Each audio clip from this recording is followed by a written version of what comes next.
Hey guys, welcome back. So today we're in Indiana and I'm joined by my good friend Chris from Small Arms Solutions, and we want to talk to you guys about a project that Colt, I believe, originally worked on, abandoned, and now Centurion Arms of Indiana fame wants to bring it back.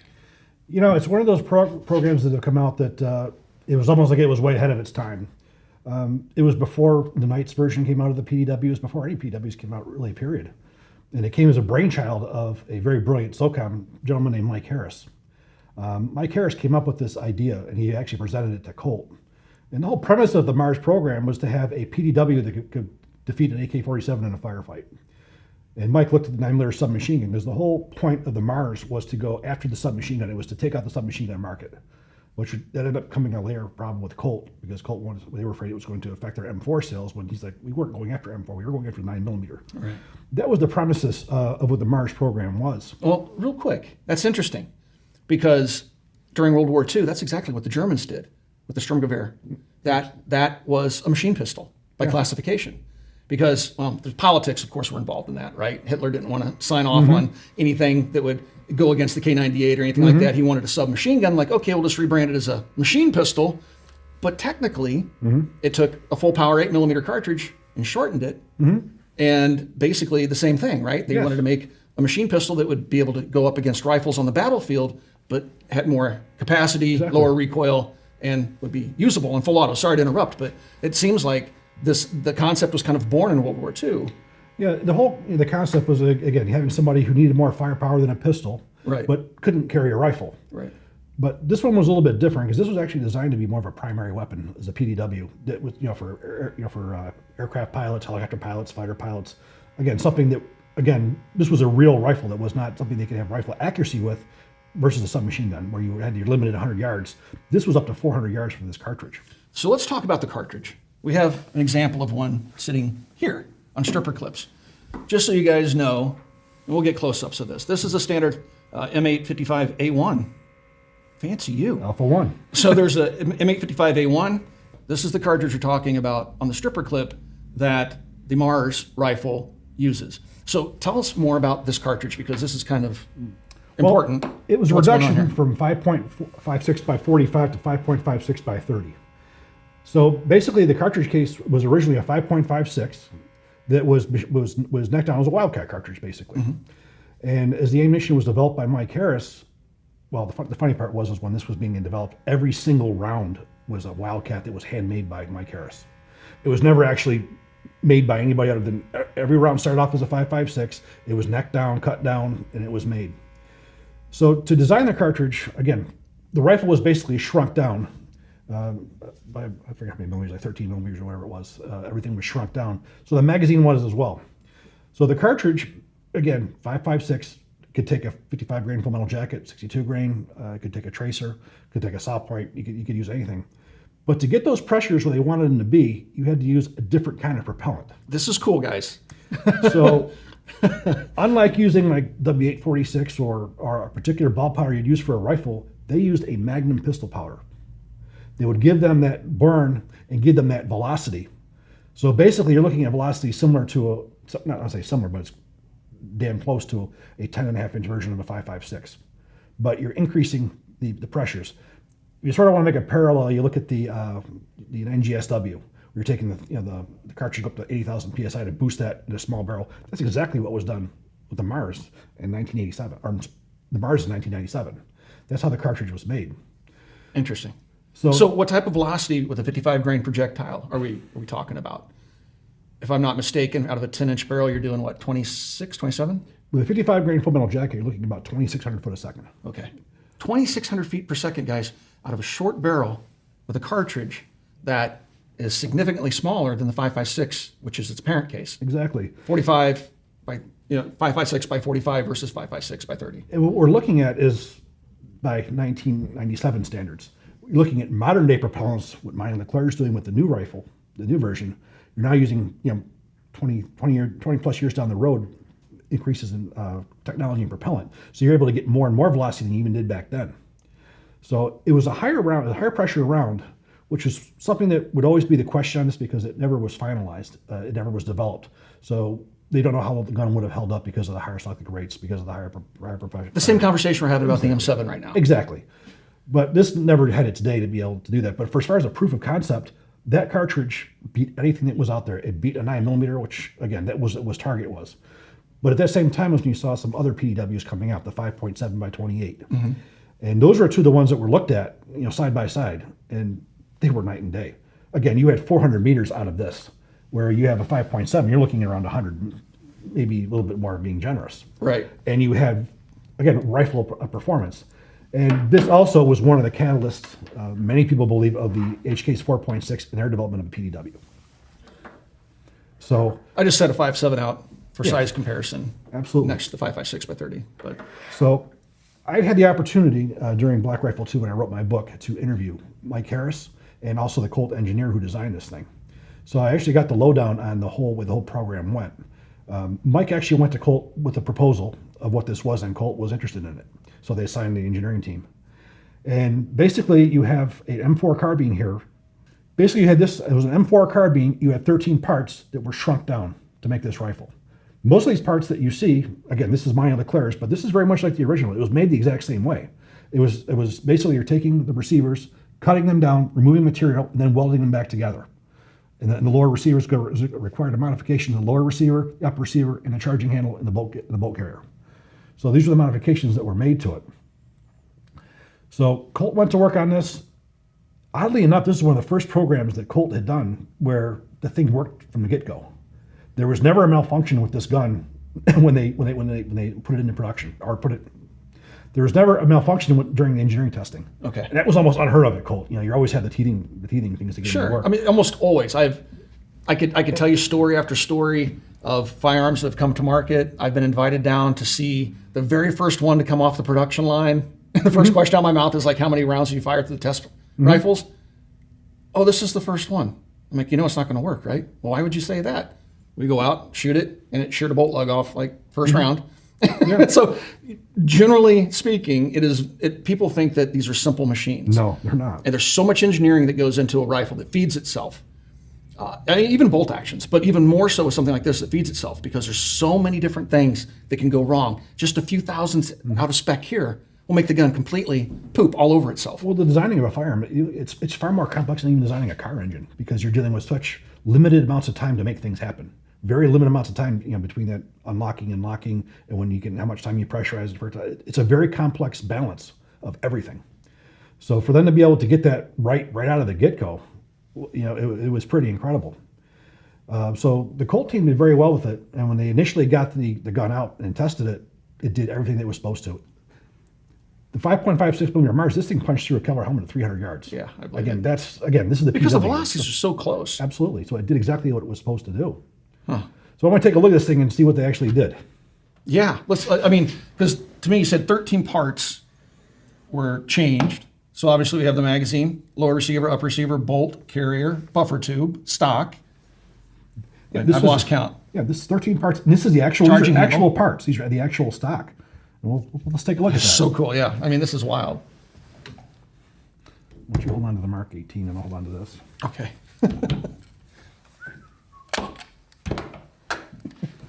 Well, first we'll start from the back. We take a look at the stock. This was an actual, at that time Colt was using this stock. This predated the Type 3 that we have right now. Yeah.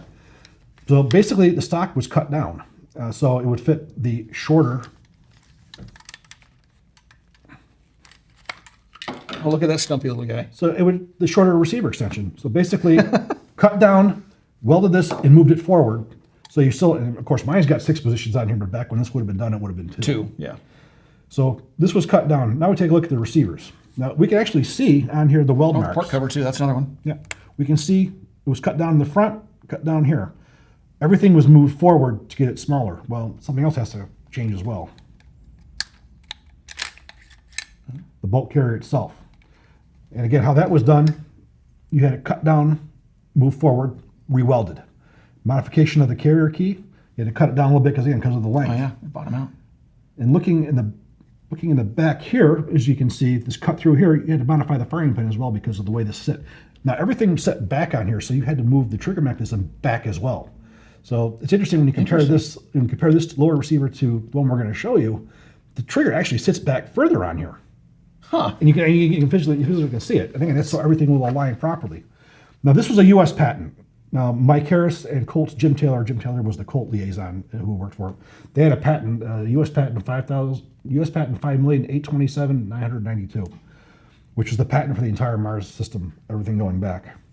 So look at the bolt carrier. Now look at the charging handle. Well, the charging handle to fit a shorter, that had to be cut down as well.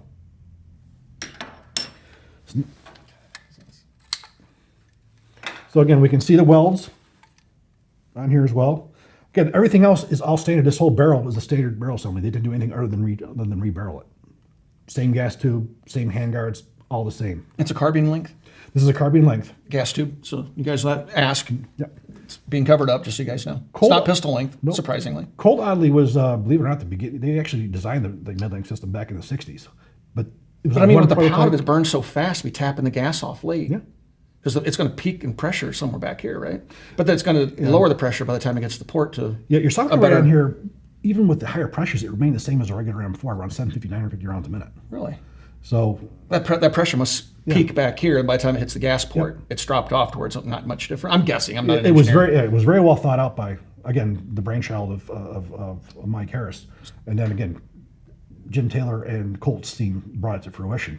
So even the original cartridge was pistol powder. Yes, Okay. always was. Always was. Okay. Because again, that's the only way you're going to get the velocity Yeah. out of that, and that was packed pretty heavy too. That was packed with propellant. There wasn't much room in there at all. It's a compressed charge. Now the lower receiver is where this gets really interesting too. Now, everything again had to be moved rearward because again, you're shortening the carrier, so you had to move everything rearward, and we had to make some modifications yeah. to the hammer because again, because the way the firing pin was, it had to be modified. Yep. This cleared it so you wouldn't have slam fires. You wouldn't have the hammer would go forward, so they had to make this notch in it as well. But again, everything was moved back. Now the buffer. This was the first time we saw the shorty buffer. So spring and buffer. Yeah. First time we ever saw that. This has 2 steel weights in it. So Colt, when did they do the 607? That would have been 70s. Their first carbine with the sliding collapsible stock. PSA just released Yeah. a copy of it. Yeah. I just did a video on it. Yeah. But that was Colt's first attempt at a carbine, Yes. right? That was before we got to the stocks like this. Yes. It was basically an A1 stock. They made a really crazy contraption out Yeah, of it. that It's was- really cool, but so that was their first attempt. But now it's like they're looking at a different cartridge. And this all started to take place in the 90s? 97. 97. 97 was actually when the program that's came like- to fruition. That's the exact same time that we'd be seeing P90s and stuff like that coming on. Okay. It was prior to the release of the 4.6. Because many people had believed that this cartridge had a lot to do with the 4.6 because that's when PDW started becoming a thing. Right. Reed Knight came out with his, and then, but this one here, this one had a very bad fate, which we'll talk about too. But I want to show one more thing: is the magazine. This is the magazine. Again, the magazine cut, section removed, rewelded. This is even the original follower. It's just trimmed. The only part here that they actually changed was the spring. Everything else remained the same. So it was all the same. And the first ones were held together by rubber bands. Now, is that an original or has this been made? This is original. That's an original. It's an original magazine that was cut down. But I mean, is this an original to the original program, or this is something that's This is one of Monty's. This is one of the newer production. one of the newer ones. production ones? Okay. But this is identical to the way How they did it. the original ones were done. Very cool. They cut back the follower. This is a green follower. That was a black follower back then. Oh, true. when Right. they Yep, did it. yep, yep. So there it was. So they had a real product here. This was a real product. In fact, when it was shown at some trade shows, the Israelis wanted to buy some. There was also some interest from some U.S. Federal law enforcement for it as well because it was ideal. It was light. It was compact. It had the firepower. It literally had everything. And it's a familiar system, right? And You know everything about it. I mean, this is Exactly. America's rifle. So, If you're familiar with the M4, you're right at home with this. Well, is it DI? it's an internal piston. This is an internal piston gun. It utilizes a stationary piston bolt. And it utilizes gas rings. It has an expansion chamber. Absolutely. This is an internal piston. I had to slide that in. Guys. Absolutely. I had to slide that in. So now we have a product. Now they have to go and Colt has to buy it, say, we're going to put it in production. They've already got people who want to order it. Well, in Colt's infinite wisdom, Colt had just started building the M4s. They had the sole source on the M4s. Colt only wanted to build M4s. And they also basically felt that if they brought anything else out, it would compete with their M4s. And also, at that same time, Colt had just released their 9mm submachine I was gun. going to say they were making a 9mm submachine gun then. They just invested millions, I don't know how many, it was like $1 million plus, into the submachine gun, and this literally would have killed it. Mike argued with them. He said, this is meant to go after the 9mm market, not the M4 market. That's what this is meant to. Colt was like, no, we don't want anything to compete with our M4. We just invested this money into that. Done. So Colt refused. The sad thing about the patent was the patent belonged to Mike Harris, the one who came up with it, Jim Taylor from Colt, but ended up being owned by Colt. So when Colt said no, it was sort of dead in the water. It ended up being a relic in their R&D vault, and there's absolutely nothing they could do with it. Mike Harris even tried to get the rights to it to build it himself because he knew he had a product, and Colt refused. Well, they're trying to control the product on the market. Absolutely. Yeah. So all anybody could do, they knew we had a product, they knew it was great, but they could not do a damn thing with it. So they went through all this R&D to develop it, get it working, and then poo-pooed it right at the very end when it was just about ready to go. And they're still doing that to today. We look at the individual carbine, you look at the CK901, you look at many of Colt's things that they've done recently who've been absolutely incredible products, but they never hit the market. So this is a problem that goes back where Colt has done a lot of really incredible things in the past, but it just never came to fruition. So again, this rifle ended up going into obscurity. Now there was some interest in it in India. As you know, India has their own versions of this. India is the only country in the world that actually looked at the 5.56x30 and said, this is good, and we're going to do it.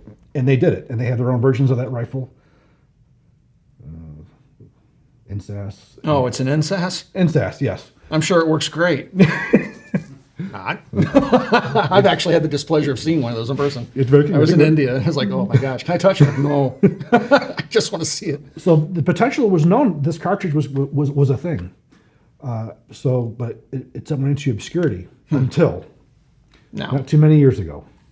so this is a project the Centurion Arms is working on, and they have every intent of bringing this to Yes. the market. And Monty, this is what Colt had was a prototype. There was 3 prototypes that were made.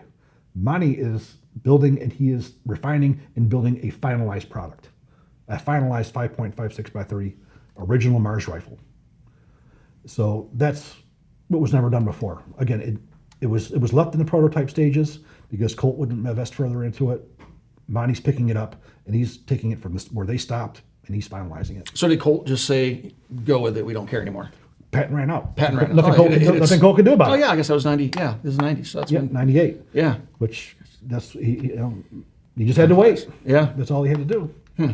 Now, is this being done through reverse engineering? Was there a TDP that somehow fell into somebody's hands? I mean, or It's a good question for Monty to answer how he went about doing it. Reverse engineering would be very difficult because you don't have access to the actual ones. There was 3 of them, yeah, and there was one Colt collector who managed to get their hands on all this stuff. And after he passed, is when you saw all these prototype guns from Colt's vaults that started coming out, and the Mars was one of them. So he had one of them. The first time I actually got to take a look at a real one, during Black Rifle 2, I only had pictures. I never could actually see one. It wasn't until I was actually working at Colt one day, I walked past the engineering office, and it was sitting There in it a corner. was. It was sitting in a corner. So when I saw that, I grabbed that thing and I threw my white paper down and I was taking photographs and everything. I wrote an article for Small Arms Review on it.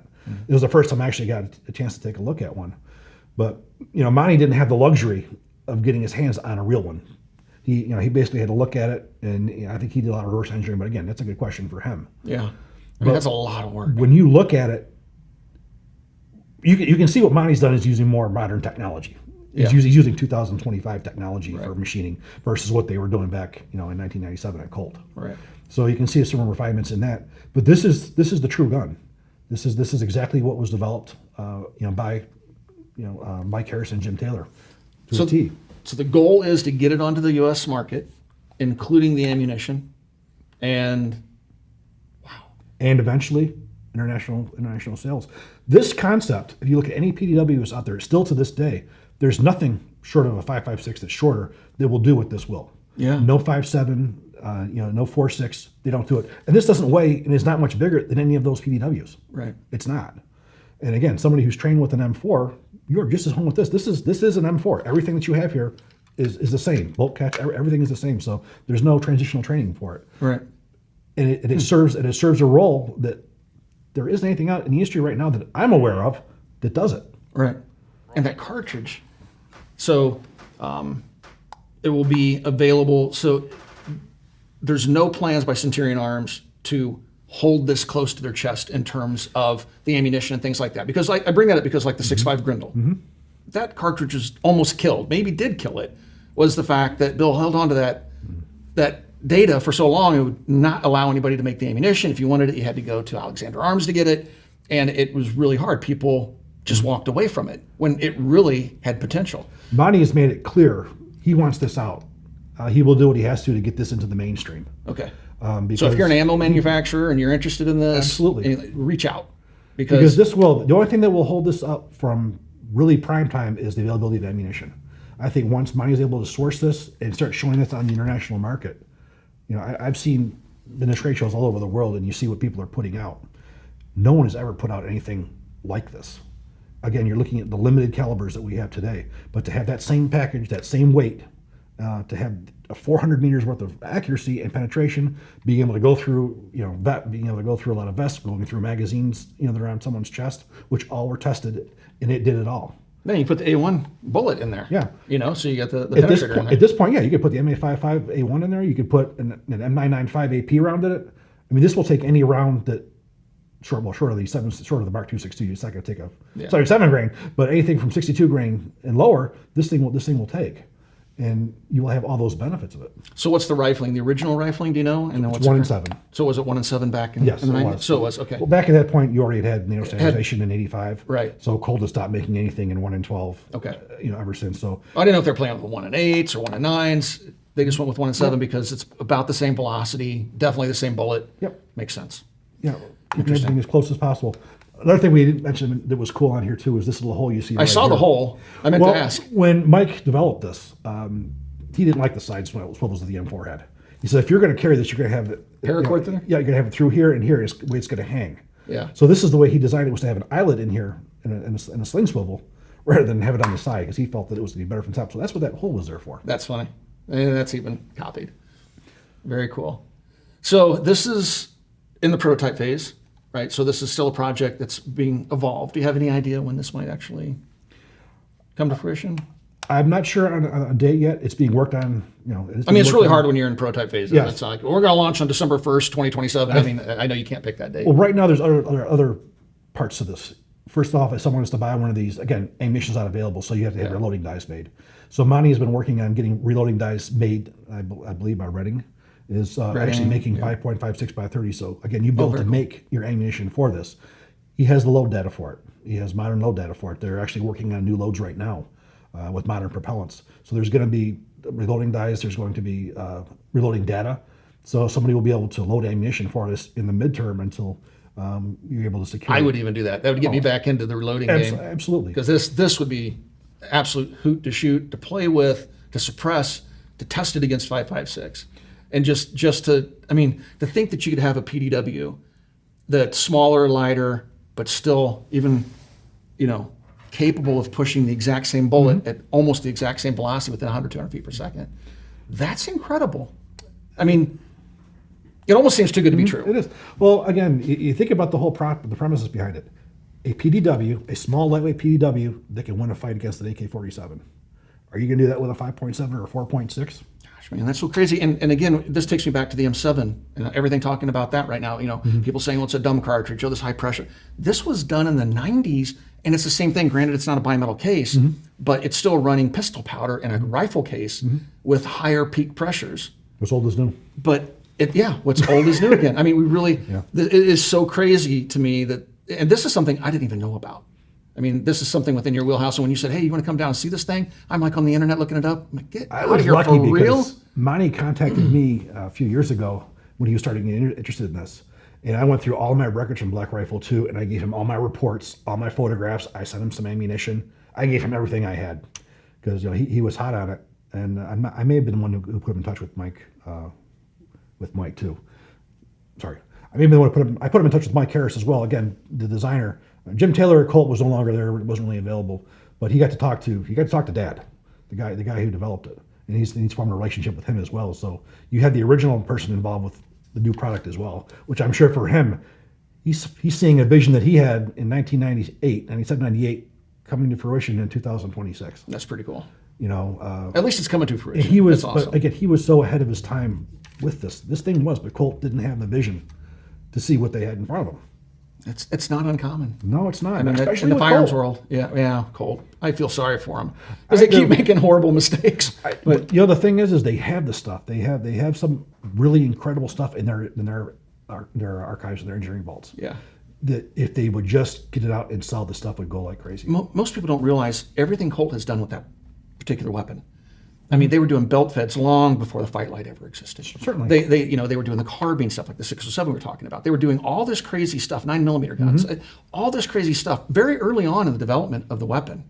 And we just kind of evolved, went from the A1, the M16, A1, A2. A4 was kind of glossed over. I'm sorry, the A3 was glossed over into the A4. And then we went to the M4. So we had the M4 and the A4 in the service at the same time during GWAT.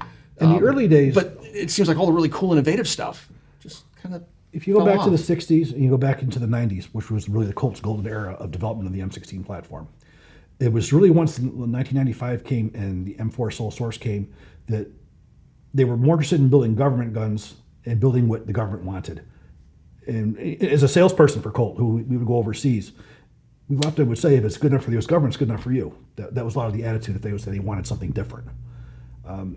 Colt did not want to build anything else. Yeah. But they would answer to the programs, if, the SCAR program, they would, the ACR program. When the new programs came out, they would put something out.